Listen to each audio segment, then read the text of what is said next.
దేవుడి నామానికి స్తోత్రములు. ఈ ఉదయకాల సమయంలో మీ అందరికీ కూడా నా హృదయపూర్వకమైనటువంటి వందనాలు తెలియజేస్తున్నానండి. ఈ దినము దేవుడు మీతో మాట్లాడుతున్నటువంటి మాట ఏంటంటే, మీ ప్రయాసము ప్రభువునందు వ్యర్థము కాదు. దేని నిమిత్తమే మీరు ప్రభువు మీద ఆనుకొని ఇక దేవునికి మీరు మొరపెడుతూ మీరు ప్రయాస పడుతూ ఉన్నారో, ఏ ప్రయాసమైనా సరే, సేవ ప్రయాసమే కావచ్చు, కుటుంబ ప్రయాసమే కావచ్చు, వ్యక్తిగత ప్రయాసమే కావచ్చు, ప్రభువు మీద ఆనుకొని మీరు పడుతున్నటువంటి మీ ప్రయాసము వ్యర్థము కాదు. దేవుని బిడ్డలారా, వాక్యం సెలవిస్తా ఉంది 118వ కీర్తన 24వ వచనములో, ఇది యెహోవా ఏర్పాటు చేసిన దినము, దీని యందు మనము ఉత్సహించి సంతోషించేదము. ఎంత అద్భుతం అండి! ఇది యెహోవా ఏర్పాటు చేసిన దినము గనక ఈ దినమును బట్టి మనము దీని యందు మనము ఉత్సహించి సంతోషించేద్దాము. ఎందుకంటే ప్రభు మీ పక్షమున మీ ప్రయాసమును సఫలం చేస్తూ ఉన్నాడు, ఫలించేదిగా చేస్తూ ఉన్నాడు. ఆ రీతిగా మీకు ఆనందమును సంతోషమును ఆయన కలగజేస్తా ఉన్నాడు. వాక్యం సెలవిస్తా ఉంది కదా, ఇక్కడ కొరింథీయులకు రాసిన మొదటి పత్రిక 15వ అధ్యాయము 58వ వచనములో, కాగా నా ప్రియ సహోదరులారా, మీ ప్రయాసము ప్రభువునందు వ్యర్థము కాదని ఎరిగి స్థిరులను కదలని వారును ప్రభువు కార్యాభివృద్ధి అందు ఎప్పటికీ ఆసక్తులయుండుడి. మీ ప్రయాసము ప్రభువునందు ఎప్పటికీ కూడా వ్యర్థము కాదు. మీరు స్థిరులుగా ఉండండి. ప్రభు యొక్క కార్యాభివృద్ధి అందు మీరు ఎప్పటికీ కూడా ఆసక్తులుగా ఉండండి. దేవుని కార్యాన్ని చూస్తారు. ఒక దినమున దేవుని కార్యము చూస్తారు దేవుని బిడ్డలారా. అందుకనే ఆయన మాట్లాడుతున్నటువంటి మాట 51వ కీర్తనలో, స్థిరమైనటువంటి మనసును ఆయన నూతనముగా పుట్టించుమని ప్రార్థన చేస్తున్నాడు. ఈరోజు దేవుడు మీతో మాట్లాడుతూ ఉన్నాడు. మీరు ప్రభునందు ప్రయాసపడుతున్నారా? అది ఎప్పటికీ వ్యర్థము కాదు దేవుని బిడ్డలారా. ఎట్లనగా ఎప్పటికీ ఆసక్తులై ఉండండి. ప్రభు కార్యము నిమిత్తమై మీరు ఆసక్తులై ఉన్నప్పుడు మీకు నూతనమైనటువంటి హృదయమును ఆయన మనస్సును పుట్టిస్తూ ఉన్నాడు. నూతనమైనటువంటి మనస్సు మీలో కలుగుతుంది. దేవుని బిడ్డలారా, మీరు ఎప్పుడు కూడా వెనకడుగు వేయకండి. మీ ప్రయాసం ఎప్పుడు కూడా వ్యర్థము కాదు. ముందడుగు వేయండి. యేసు అడుగు జాడలో మీరు నడవండి.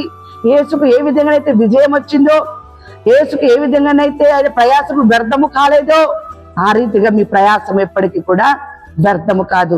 దేవుడు యేసును మనకి మాదిరిగా చూపినాడు. ఎప్పటికీ కూడా మీరు ఆసక్తులుగా ఉండండి దేవుని బిడ్డలారా. అంతేకాదు, మొదటి దినవృత్తాంతములు 16వ అధ్యాయము 31వ వచనములో కూడా వాక్యం ఈ రీతిగా ఉంది. యెహోవా ఏలుచున్నాడని జనులతో చాటించుడి, ఆకాశములు ఆనందించునుగాక, భూమి సంతోషించునుగాక. ఎంత అద్భుతం అండి! యెహోవా ఏలుచున్నాడని ఈ జనములలో ప్రకటించండి. ఆకాశము ఆనందిస్తుంది, భూమి సంతోషించునుగాకనట. భూమి మీద ఉన్నటువంటి ప్రతి మానవుడు దేవుని వైపు చూస్తూ దేవుని యందు భయము భక్తి కలిగి దేవునిపై ఆనుకొని ప్రయాస పడుతున్నటువంటి ప్రయాసము వ్యర్థము కాలేదు. దాన్ని దేవుడు సఫలం చేశాడని చెప్పి ఆకాశములు కూడా ఆనందిస్తున్నాయి, భూమి కూడా సంతోషిస్తుంది. ఆ రీతిగానే నీవు సంతోషపడు. ఎట్టి పరిస్థితుల్లో మీ ప్రయాసము వ్యర్థము కాదు. కాబట్టి మీరు సంతోషించండి, విశ్వసించండి, విజయము మీదే. వాక్యం సెలవిస్తా ఉంది. దినవృత్తాంతములు 2వ గ్రంథము 6వ అధ్యాయము 41వ వచనము, నా దేవా యెహోవా, బలమునకు ఆధారమగు దేవా యెహోవా, నా యాజకులు రక్షణ ధరించుకుందురుగాక, నీ భక్తులు నీ మేలును బట్టి సంతోషించుదురుగాక. ఎంత అద్భుతమైనటువంటి మాట!